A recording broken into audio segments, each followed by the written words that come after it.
iPlus training സൊല്യൂഷന്റെ പുതിയൊരു വീഡിയോയിലേക്ക് സ്വാഗതം.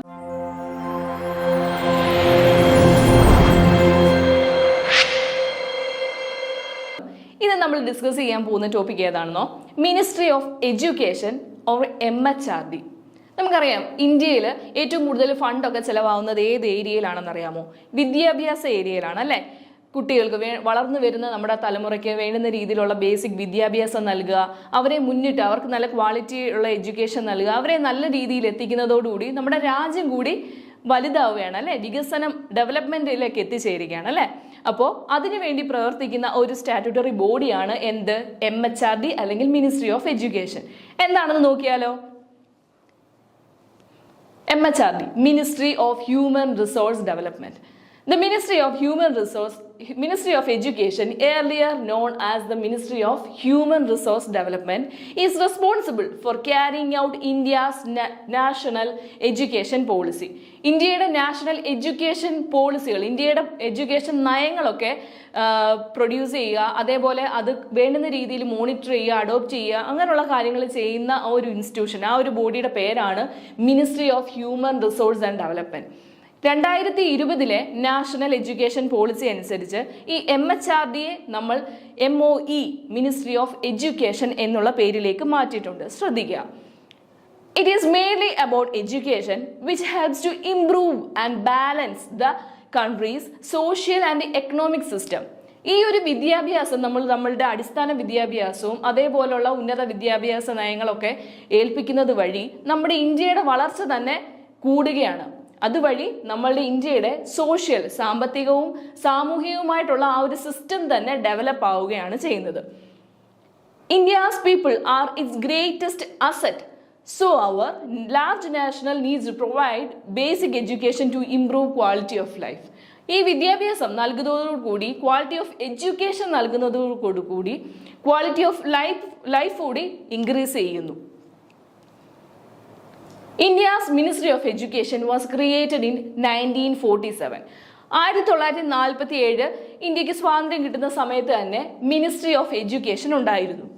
It was renamed in the Ministry of Human Resource and Development in 1985. MHRD എന്നുള്ള പേരിലേക്ക് മാറ്റിയത് എന്നാണ്? 1985 നോക്കുക. MHRD ഡെവലപ്പ് ചെയ്ത് എസ്റ്റാബ്ലിഷ് ചെയ്തത് ഏത് വർഷമാണ്? 1985 and then changed it back to the Ministry of Education in 2020 under the National Education Policy. 2020 national education പോളിസിയിലാണ് വീണ്ടും ഇത് എന്തുമായി മാറി?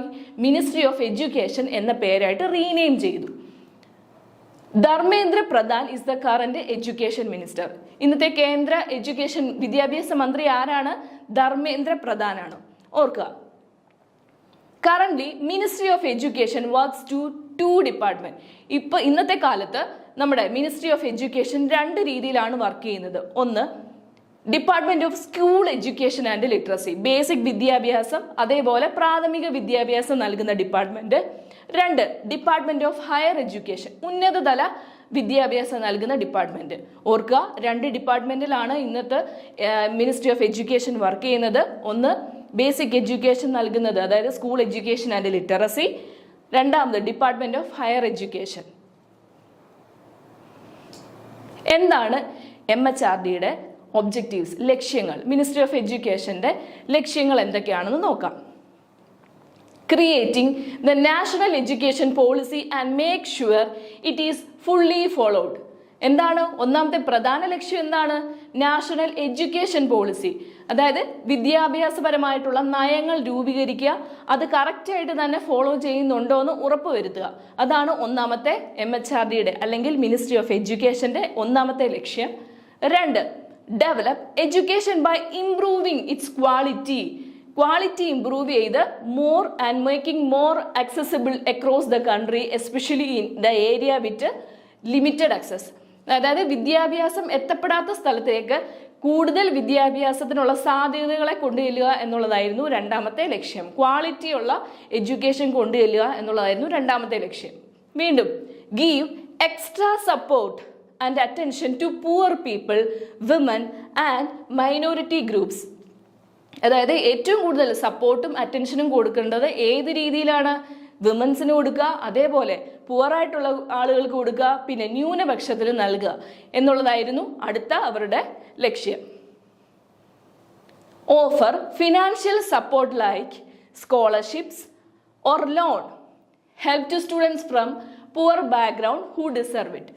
ആർക്കാണോ വിദ്യാഭ്യാസം ആവശ്യമുള്ളത് അവർക്ക് വേണ്ടുന്ന രീതിയിലുള്ള സ്കോളർഷിപ്പ് നൽകുക, വേണ്ടുന്ന രീതിയിലുള്ള വിദ്യാഭ്യാസ ലോൺ നൽകി അവരെ മുന്നോട്ട് കൊണ്ടുവരിക എന്നുള്ളതായിരുന്നു MHRDയുടെ അടുത്തൊരു ലക്ഷ്യം.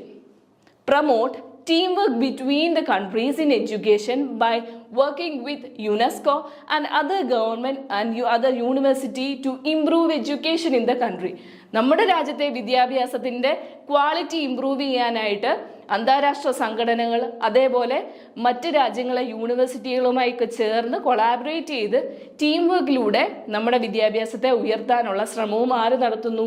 MHRD നടത്തുന്നു. ഇതൊക്കെയാണ് നമ്മളുടെ മിനിസ്ട്രി ഓഫ് ഹ്യൂമൻ റിസോഴ്സ് അല്ലെങ്കിൽ മിനിസ്ട്രി ഓഫ് എഡ്യൂക്കേഷൻ്റെ ലക്ഷ്യങ്ങൾ. നമുക്ക് MHRDയുടെ അല്ലെങ്കിൽ മിനിസ്ട്രി ഓഫ് എഡ്യൂക്കേഷൻ്റെ ഒരു ഓവറോൾ വ്യൂ നിങ്ങൾക്ക് മനസ്സിലായി കാണുമെന്ന് വിശ്വസിക്കുന്നു. Thank you so much.